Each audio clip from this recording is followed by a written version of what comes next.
વલસાડના Shriji party plot ખાતે ઉમેદવારોની સેન્સ પ્રક્રિયા હાથ ધરાઈ।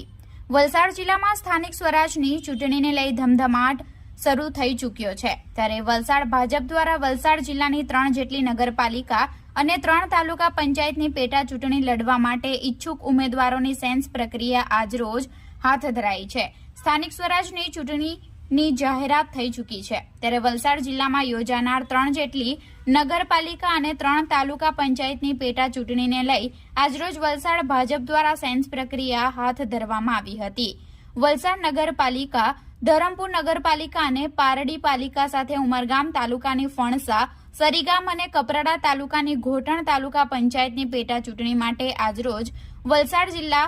ખાતે ભાજપ પ્રદેશથી આવેલા 3 નિરીક્ષકો દ્વારા સેન્સ પ્રક્રિયા હાથ ધરાઈ હતી, જેમાં ચૂંટણી લડવાના ઈચ્છુક કાર્યકર્તાઓ મોટી સંખ્યામાં હાજર રહ્યા હતા। પ્રદેશથી આવેલા 3 જેટલા નિરીક્ષકો દ્વારા ચૂંટણી લડવા ઈચ્છુક તમામ ઉમેદવારોની સેન્સ લેવામાં આવી હતી। વલસાડ જિલ્લા ભાજપ દ્વારા સ્થાનિક સ્વરાજની ચૂંટણીને લઈ તમામ પ્રકારની તૈયારીઓ કરી દેવામાં આવી છે। આજરોજ લેવાયેલી સેન્સ પ્રક્રિયામાં તમામ ઉમેદવારોની યાદી તૈયાર કરી દેવામાં આવી છે, સાથે તમામ યાદી પ્રદેશમાં મોકલવામાં આવશે અને ત્યારબાદ પ્રદેશ પાર્લામેન્ટમાં તમામ યાદીઓમાં સમાવેશોના નામોની ચર્ચા કરી ઉમેદવારો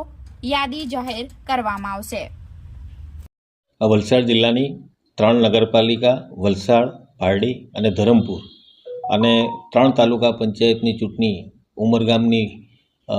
ફણસા 1 અને ઉમરગામની જ સરીગામ 2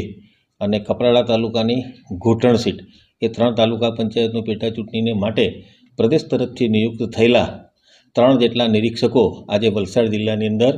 જે દાવેદારી કરવા આવ્યા છે એ અને અપેક્ષિતની શ્રેણીમાં જે લોકો સેન્સ આપવા આવ્યા છે એ પોતાનો દાવો રજૂ કરવા માટે અને એમને સાંભળવા માટે પ્રદેશની નિરીક્ષકોની ટીમ આવી છે। એ નિરીક્ષકોની ટીમ દરેક જણને સંતોષકારક સાંભળશે અને એના આધારે પ્રદેશની અંદર આજે કુલ નામો જે છે એ બધા જ નામો જશે અને આના પછીની જે પ્રક્રિયા છે એ જિલ્લા સંકલનની બેઠક મળશે અને જિલ્લા સંકલનની બેઠક પછી પાર્લામેન્ટરી બોર્ડ મળશે અને પાર્લામેન્ટરી બોર્ડની અંદર જે કંઈક જિલ્લા સંકલનની અંદર જે ચર્ચા થઈ છે તે પાર્લામેન્ટરી બોર્ડની અંદર રજૂ કરતા કુલ ચિત્ર પાર્લામેન્ટરી બોર્ડની અંદર સ્પષ્ટ થશે। ભારતીય જનતા પાર્ટી પાસે કાર્યકર્તાઓની વિશાળ ફોજ છે। કાર્યકર્તાઓની વિશાળ ફોજના લઈને ડોર ટુ ડોર સંપર્ક ઓછામાં ઓછો 4 થી 5 વખત ડોર ટુ ડોર સંપર્ક થઈ જાય એ જાતનું પ્લાનિંગ ભારતીય જનતા પાર્ટીએ કર્યું છે। ભારતીય જનતા પાર્ટીએ વિકાસની રાજનીતિ, રાષ્ટ્રવાદની વાત કરવાની નીતિ અને કેન્દ્ર સરકાર અને રાજ્ય સરકારની જે સિદ્ધિઓ જે છે એ સિદ્ધિઓના લઈને અને આગામી સમયની અંદર આ બોર્ડની અંદર જે ભારતીય જનતા પાર્ટીનું બોર્ડ આવવાથી જે કંઈક વિકાસના કામોને વેગ આપવા માટેની જે એક રોડમેપ તૈયાર કર્યો છે એ રોડમેપ લઈને અમે પ્રજા સમક્ષ જઈશું।